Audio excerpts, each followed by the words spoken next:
lamang ay malinaw na ibinahagi ni Christopher Min sa kanyang YouTube channel sa Showbiz Now na kung saan ay may relasyon nga itong si Willie Revillame at Sugar Mercado.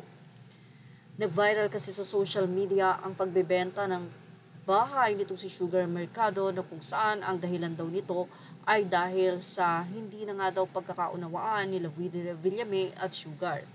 Isa sa ibinahagi ni Romel Chica sa Showbiz Now na ay ang pagrereklamo daw ni Sugar Mercado na tinitipid ito ni Willie Revillame. Siguradong sigurado din ang nasabi mga host ng Showbiz Now na sila Christopher Min na may relasyon sila Sugar at Willie Revillame. Maraming beses na raw na nagkakahiwalay ang dalawa pero tila nagkakabalikan pero this time ay mukha daw talagang hiwalay na. Kaya naman ibinebenta na nitong si Sugar Mercado ang nasabing bahay. At idininay nito kamakailan lamang ni Sugar Mercado ang issue na di umano ay ibinabahay siya ni Willie Revillame. Sa naging update ng bulgar.net.ph, nagsalita na nga si Sugar Mercado sa nasabing issue.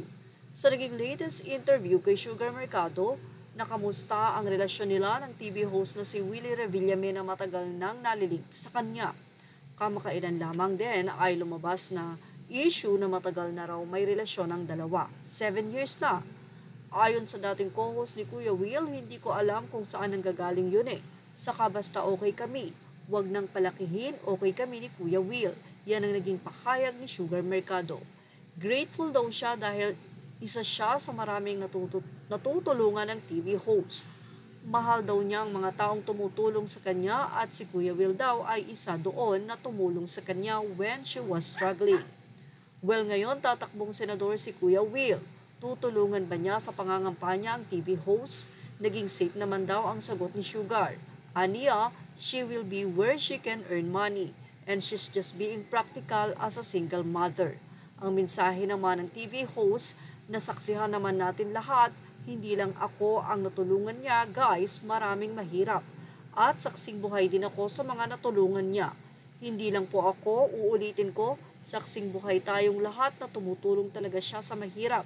Kung ako ang tatanungin, ay iboboto ko siya. Well, ano kaya ang masasay dito nila Christopher Min at Romel Chica sa hindi pag-amin nitong si Sugar Mercado na may relasyon sila ni Willie Revillame? Sa ganun pa man, sinabi naman ni Sugar na maayos sila ng comedian TV host. Altiyan ang ating Showbiz Snap update. Thank you for watching. Images are all credit to the rightful owners.